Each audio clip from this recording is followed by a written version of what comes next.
everybody come and see. I say come and hear, I don carry am come. Better information, superb advertisement, we no get the rival. Oh, to get update and get informed, oh, come to Celestial Half Hour. Celestial Half Hour TV, now we be the best information carrier. With the current state of election and your prediction about Vice President Kamala Harris being the next president of the United States in the year 2021, and that by June, July, her portfolio will change. June through August, okay. Her portfolio will change. How did you come about that, sir? Yeah, in 2021. Celestial Half Hour TV, now we be the best information carrier.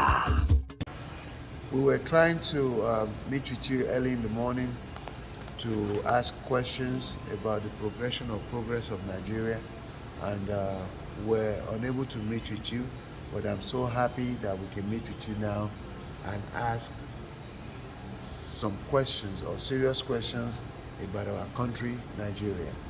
My name is Senior Evangelist Adeyemi Adeduro, and of Elisha Parish, Nigeria, and I am trying to find out what our issues are or concerns are about the progress of Nigeria and which way forward for now. Okay. Thank you. Okay. I proceed with my first question with you, sir, which will be, with the chaotic problems in Nigeria as a country, you still insist that Nigeria will be better. How do we go about that, sir? Thank you very much, my brother. I am Prophet Dr. M.K.O. Tibetan of CCC Elisha, Nigeria. Yes, when in the book of Genesis 15, from verse 11, 12, 13, 14, the Lord was telling Abraham that his children will go into slavery for 430 years. And they were thinking it was a joke. And later, the sojourn. And in the book of Genesis 39, Genesis 41 from 18, Genesis 43 from verse 10, then Genesis 45, 1 to 10. He said, I'm Joseph you sold into slavery. Then is my father and Benjamin still alive? And that you brought them to me now. I think I have to rub and clear my mind by telling you, you should not be annoyed or give yourself any query about me being involved in a foreign land. And because he said in the book of Psalm 105, verse 12, 13, 14, he said, I brought a famine to the land, and now that somebody I will send in there to rescue the family of Jacob, and it's going to be a descendant, part of his own children. And that was how the pandemonium started, and he was sent to Egypt. They sold him to Egypt, then get him there, his talent make way for him. Then later, the famine started. The king had a dream in chapter 40 and 41, and then he interpreted the dream to the king, and the king now made him the deputy controller, then the right hand man of the man, because he said he saw 7 fat cows and 7 skinny cows.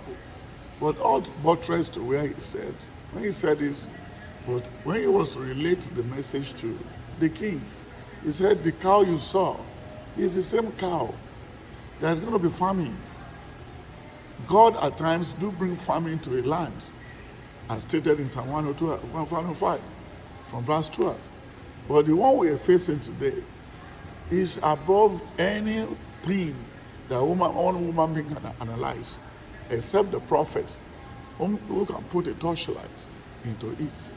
And then the torchlight you want me to put into it tonight, I will explain everything so that you can know that Nigeria is going to get better. What happened is, since the independence till now, we have been having bad leaders. And those leaders they are not trained for the job they are doing. They rule us the way they saw the whole thing, and then they will be telling us Nigeria is full of milk and honey. But when you put a honey inside a jar or a cup, you put it on your dining table, taking milk with it, tea with it every day, it will get to a time you get exhausted. But the blessing of the Lord cannot get exhausted. So that is the reason, once we are still waking up, God has a mission, a plan for creating virtually everybody under heaven. During the time of Obasanjo, all these our head of states, nobody make future plan. Like in America, in England, and everywhere, when you wanted to graduate a student out of school, they will tell you they are building 10 million houses in so state, this state, this state. And when you get to some county too, you will see a big board, the number of people living around the place. Many things is wrong in Nigeria before now, because census, we don't know the actual number of people living in Nigeria.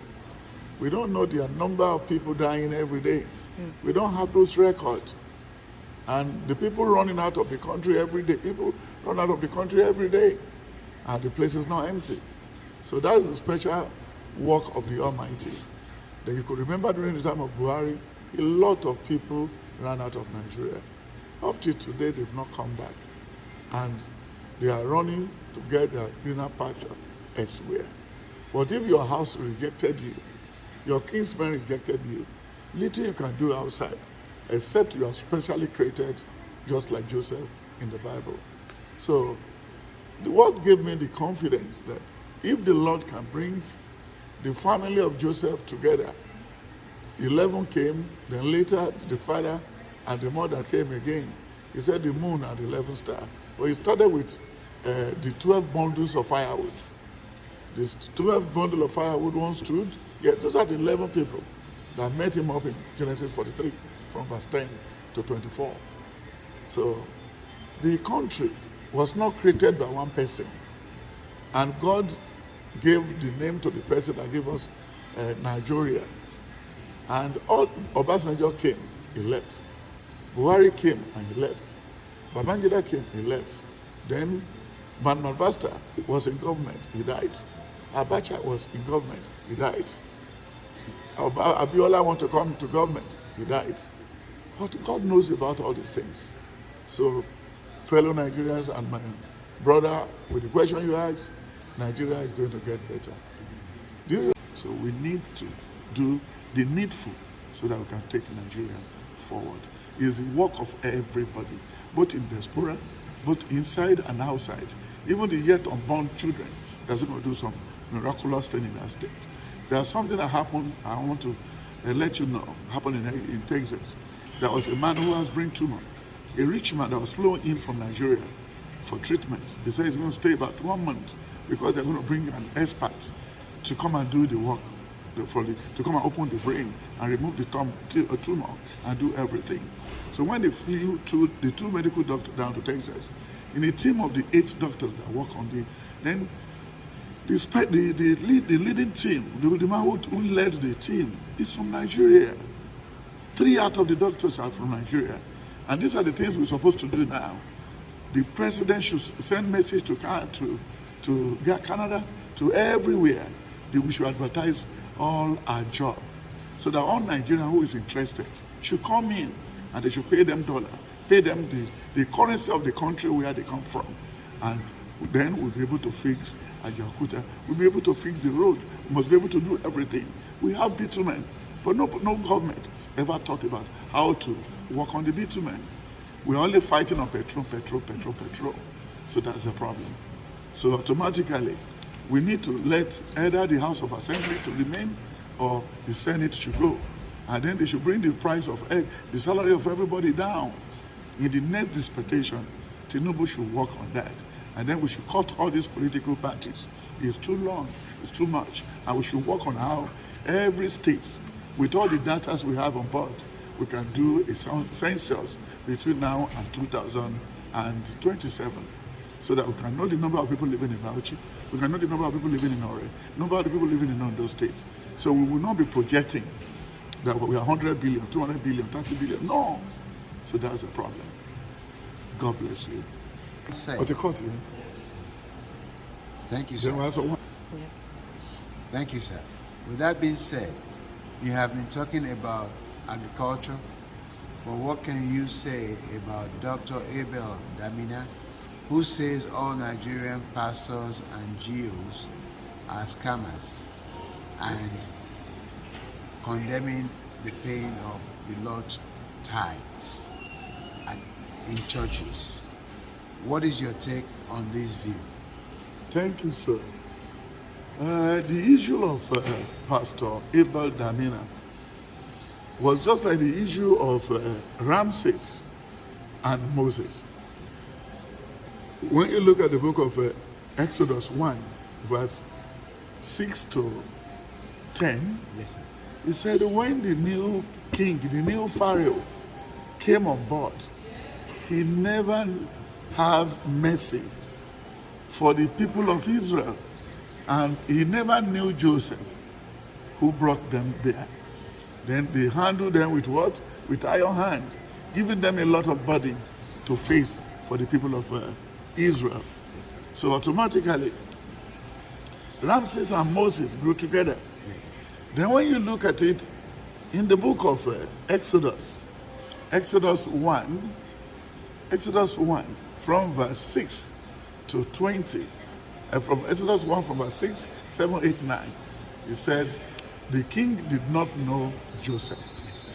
Then when you go back to when Moses was born, that was the time when they don't want to see any male child. But miraculously, the Lord saved the life of Moses. And when you look at the book of Exodus, that's Exodus 2, from 6, 7, 8, 9, and Exodus chapter 2 and chapter 3, you see what happened. How this boy grew up, how he was trying to help his neighbor through nepotism and then tribalistic measure. Yes. And because the people are too hostile to the people of Israel. So when he was about separating them, one died. So from there, they were just looking for him.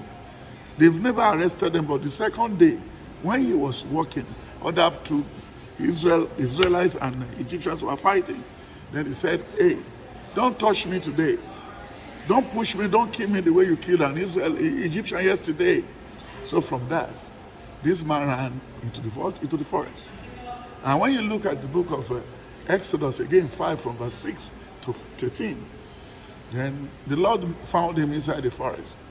That you know what, you have to go and meet Ramses, meet Pharaoh, that my people has to leave the place. Then by going to call them, bring them back to Canaan, where the Lord promised them. He said, Moses, do you know we were grown up together? You don't do this to us. If we should allow these people to go, who will be doing our work? Because the people are lazy. They believe putting burden on the people of the Israelites, is then they can get their job fixed. Right from the time of Joseph to now, they are still using the brain of the Israelites. So, but the Lord said, no. This is the right time for these people to leave. Then from there, Moses now continued knocking the door in chapter Exodus 7, 8, 9. Then in Exodus 12, from verse 10, he said, from 1 to 12, 1 to 10, he said, you are leaving now. And you could remember in the book of Exodus 10, verse 8, 16, 17, 18, 19, and 20, he said, don't give them material to do the brick again.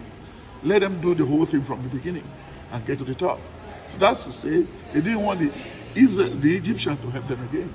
At the end of the day, the Lord brought a thick cloud, dark cloud, to make the people of Israel have 3 free working days without any trouble. But later, the Lord released them. Remember in chapter 12, he said, you are leaving, eat your food while standing. So God will intervene. With the current state of election and your prediction about Vice President Kamala Harris being the next president of the United States in the year 2021, and that by June, July, her portfolio will change. June through August, okay. Her portfolio will change. How did you come about that, sir?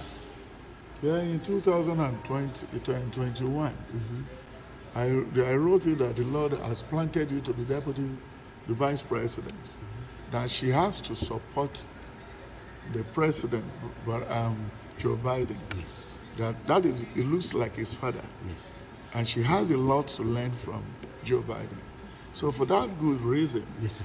that he has to obey, because he said in the book of John, 1 Samuel 15 and 16, Yes, sir. he said,